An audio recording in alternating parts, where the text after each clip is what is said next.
Oh, sorry. What is this about? What you found out about it?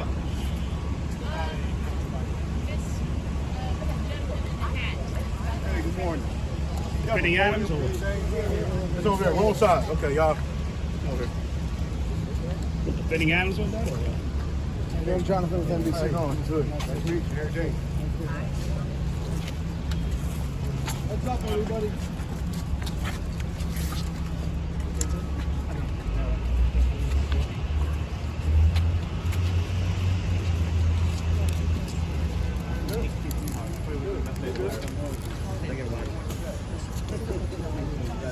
Oh, you too fine. Thank you so much.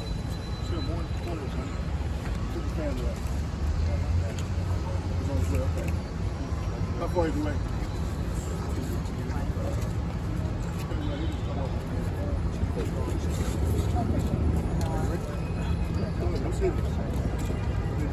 Good morning, everyone. Good morning, everyone. My name is Attorney Bernarda Villalona, and I'm accompanied by nationally renowned civil rights attorney Harry Daniels, as well as Shamel Kelly. We are here because of a shakedown, a pay-for-play. Shamel Kelly, a New Yorker, one of our own, an entrepreneur, a person who pulled himself up from his own bootstraps and ended up opening up a formal business, Juice and More, in Coney Island, Brooklyn, only to be encountered by harassment from the 60 precinct, harassment from the Liquor Authority Board, harassment and betrayal by New York City's own when he sought out for assistance to New York City, Ray Martin, who said that he was an aide to the mayor, Eric Adams, and put himself out there as an aide to Eric Adams and actually worked inside of New York City mayor's office.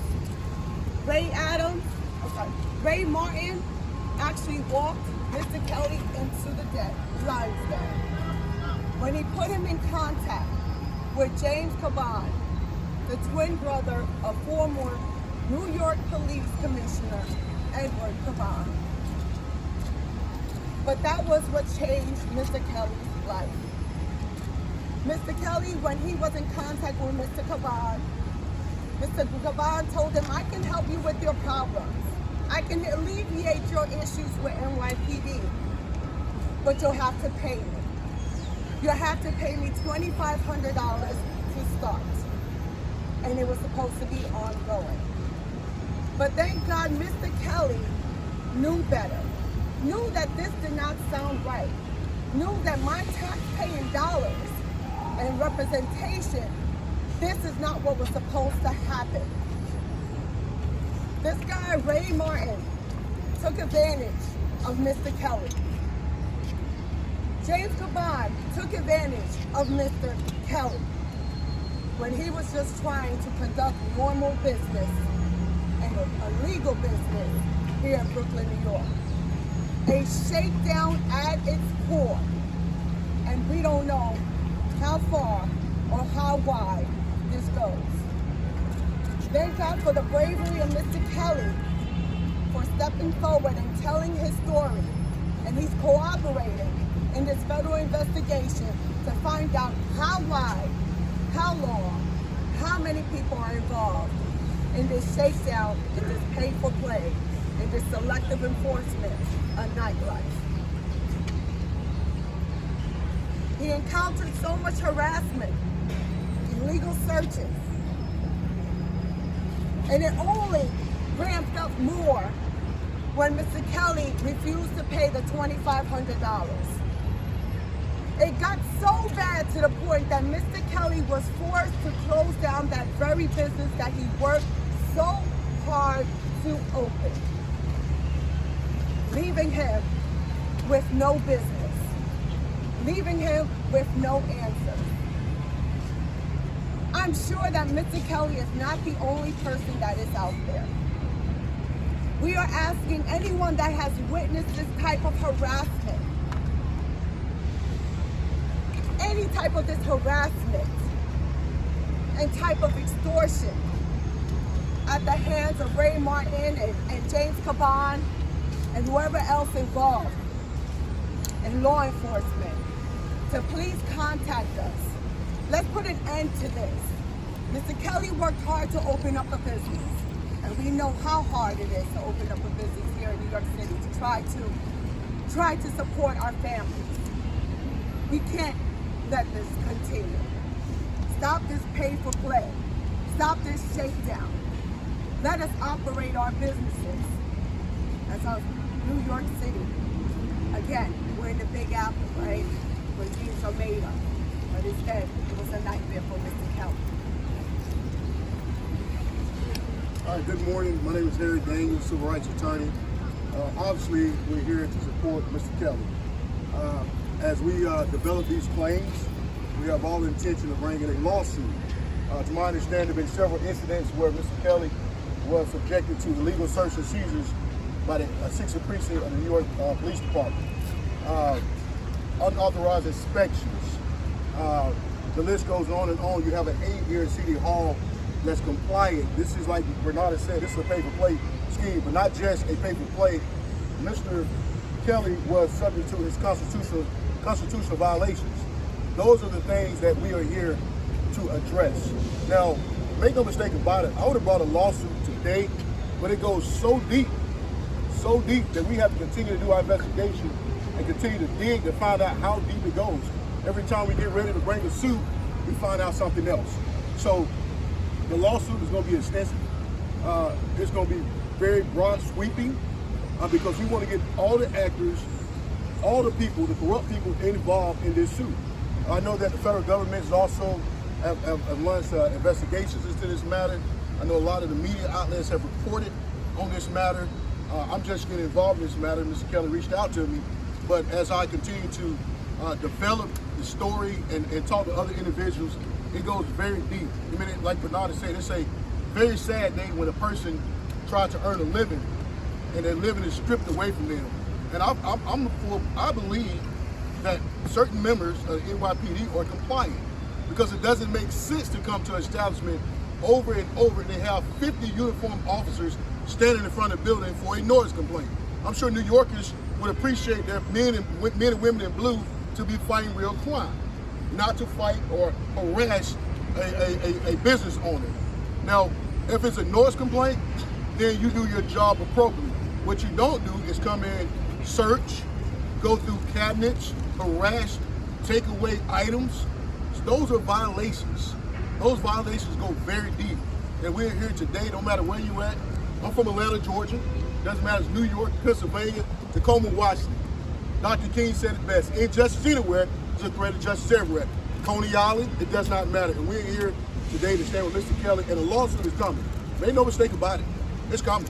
It would have been here today, but for the continuous development information that we're receiving to make sure we have everybody that's involved. With that being said, I'm going to have Mr. Kelly come and speak, then we'll open up for Q&A.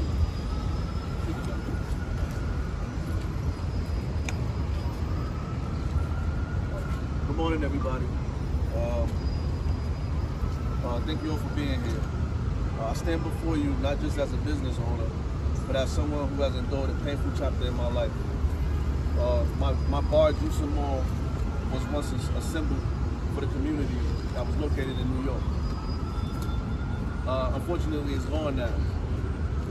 I lost my business and my livelihood, and I lost a part of myself. But today, I'm here to share the circumstances that led to this loss, to explain how I'm working to rebuild and, the issues that I'm facing and the similar challenges that I'm sure others probably facing also. I'm here today to ensure that no one else endures what I had to go through. I have video footage and evidence that I shared with the federal government, and I'm confident that the truth will come out. This fight is bigger than me, and it's all about accountability and ensuring that small businesses like myself is protected. Again, I appreciate you all for coming out. All right, can I take a question? Open Q&A. Identify who you are. Yeah. My name is Christopher Leon Johnson, independent media CHRISTOPHERLEJOHNYC. My first question is, where was the Brooklyn Borough President Antonio Reynoso and the council member Justin Brandon on this? Did you get in contact with those two? What did they do? No, they never reached out to me in regards to the issues that I was having with the 60th precinct. We found many CCRB complaints against many officers. Nothing was ever really done. And one more question. Today, I think, one more question. How many times? I was visited over, I'll say, a 6 month span every week on Thursday, Fridays, and Saturdays where I would be open. Those are the days they would come every single day. I can't discuss the amount of money that I lost. And we have videos to show the amount of officers' force that's there at his facilities and his business on those days. Go ahead. Can you just describe you mentioned that you knew something was off. Can you describe to us how you knew something was off? Well, I knew something was off because we were an establishment who didn't have issues. We never had any fights. We never had any crimes, anything going in my space. And it was just excessive police force. And it would be like abuse on some of my customers also. So I just knew it wasn't right. What about the conversation that you had with Mr. Martin? Can you explain that? Yeah, so the conversation I had with Mr. Martin, I felt it wasn't right because, he kept asking about this fee that it would cost to mediate whatever issues I was having with the police. Let me say this. Mr. Martin's job is not to call and consult with an independent private person. His job is to mediate the issues that a bar owner or patrons are having in New York City nightlife. That's his job. That's why you call 311. For him to call out another party is suspicious within itself. As you can see, once this story broke, Mr. Martin was terminated from City Hall. So the fact that he reached out to Mr. Caban within itself is suspicious. What's your question over here? What does the video show exactly? The video shows absolute harassment. And our media person will release that video to you all. It shows 50 to 60 police officers standing in front of his premises day in and day out. 50 to 60. That's an absolute abuse of power, show of power, and it's actually a waste of New York City tax dollars. What was the, if I just ask a follow-up, what was the actual allegation? I'm saying it's true or false. What was the claim Noise complaint. And that required a rating? What was the The noise complaint don't require you to turn down the noise. Don't require you to come in and search and go through items and confiscate stuff. Don't work like that. We're gonna give these women some chance over here. You mentioned that this is David.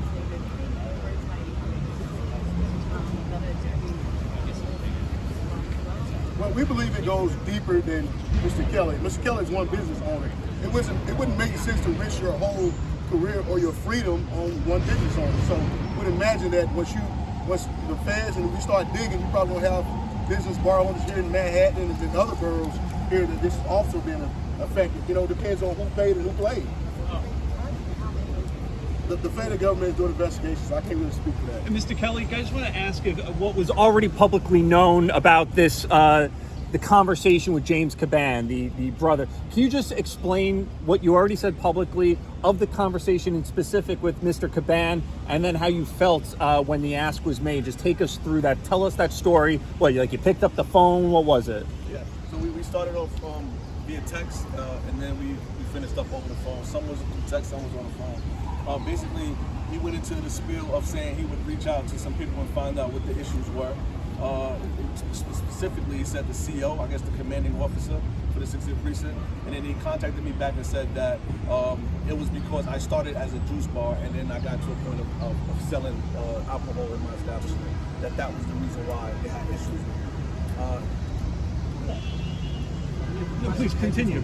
How did you feel? Please continue. Yeah, and so he went into the idea of he could call a meeting between myself and the CO, I guess, at the 60th precinct to kind of mediate the situation, but it would cost a fee for him to make that happen. Is that in text? The fee? No, it's not in text. The fee is not in text. And how did you feel? Just characterize when you first heard that they were asking for money. Just what went on in your I felt like mind? I was being extorted. Like I felt like it was an extortion situation. At that point, it was too aggressive for me.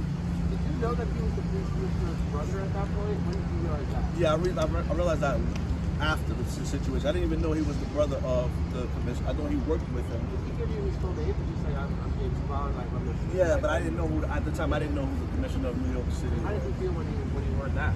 Yeah, I started to see there was other stories in regards to him running illegal establishments and bars and lounges in Astoria, Queens.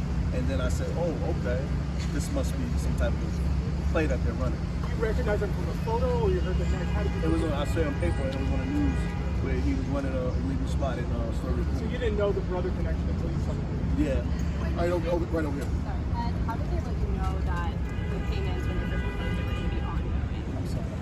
Speak up. Sorry. How did they let you know that the payments were expected to be ongoing if you did, sort of pay it initially? Well, I mean, he just set a fee, and once he said the fee, I told him I'll give you a call back. But I wasn't planning to pay it. Were you ever concerned for your safety when you did find out who he was? Absolutely. And remember that Mr. Caban is a former, to my understanding, New York City Police captain. So we believe this is a conspiracy between certain individuals as well as City Hall, Mr. Caban, and other actors. So you just don't start from this outside agency. He had inside track with the police department because he's a longtime captain of the police department, and his brother was a top cop in New York. So those are clear ties. Yeah. Did Mr. Martin or Mr. Caban mention any other clients of theirs who they'd offered similar services? And have you, since you've spoken out publicly about this, heard from any other business owners about similar problems? Well, Ray Martin made sure to let Mr. Kelly know that if you want to do business in New York is not just like any other city. You have to know people or be part of a group. That's how the conversation first started, and that's how the contact was made between former police officer James Caban and Mr. Kelly.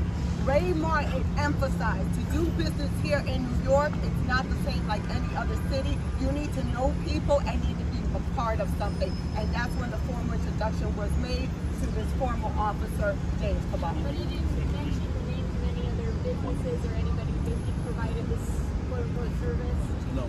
We believe there's several other businesses. We just don't know those businesses at this time. Be mindful, it's also text communication between Mr. Martin and Mr. Kelly as well as Mr. Caban. Some of those text messages have in fact been released. I know the federal government has those text messages. So it shows a clear link that he's having a discussion about setting Mr. Kelly up with Mr. Caban. Like I said before, that's not his job. His job is to do what he get paid to do in City Hall. There's obviously intimidation that happened on the car itself, but was there ever intimidation in front of the family as well as you know of? Was there any intimidation of friends and family? From the police department. From the intimidation from the police department? To your friends and family? To the people that were in my store, absolutely. Yeah, there was abuse also. Did anyone set up in friends and family's homes? No homes, just at the establishment. Were any complaints ever made to CCRB on these repeated, so from you and from customers? No, I don't know. I can't speak for customers, but for me. Okay. Well, let me say this also. He was also cited on an unauthorized inspection by the alcohol authority, liquor inspection, where he was cited with 27 violations. All those violations was unfounded. There's no record of this scheduled visit. And this is, what's his name, Charles? Okay. Charles Seville, you may know him. He's just one of the same individuals who was had an issue with Madison Square Garden some time back. And this is a continued process. You continue to see the same person that's involved. I don't know what's his ties to the New York City Police Department. I don't know if he's former law enforcement, but this 27 violations was completely unfounded. So it was to us a ploy and a scheme collectively, as I stated before, it's some type of conspiracy just because he did not participate in the pay-for-play. So we got to take a few more questions. We're going to end The state liquor authority also is involved.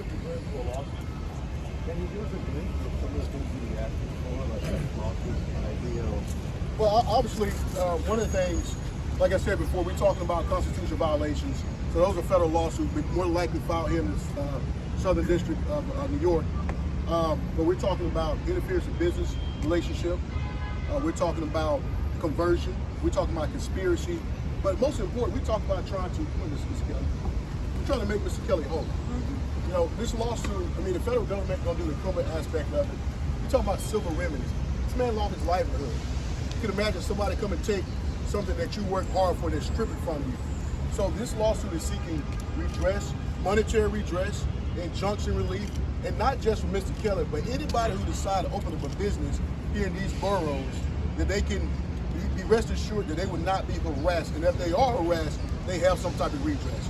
Enough is enough.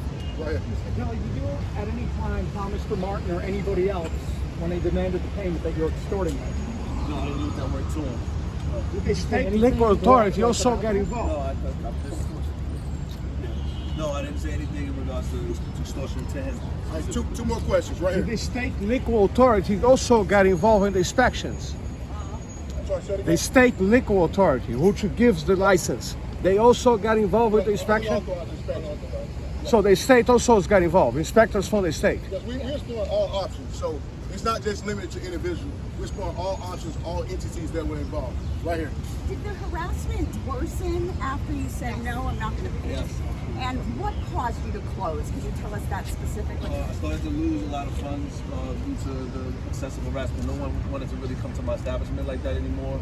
And it just got dangerous for me at that point. And I kind of felt like the best decision was to All right, last one right here. Mr. Kelly, as it's been already established that it's about the yes, how do you feel about it now? Listen, I have to stand for something. And like you said earlier, it's about the people that come after me. So, you know, somebody has to do it. What exactly do you want To be whole. All right, guys, thank you. Thank you. I appreciate you guys. Thank you for coming out. Thank you. So that's done. That's over. I gotta go at the city hall to see. So you work for the law firm? All right, cool. I'm gonna go at the city hall. I gotta go see what's inside.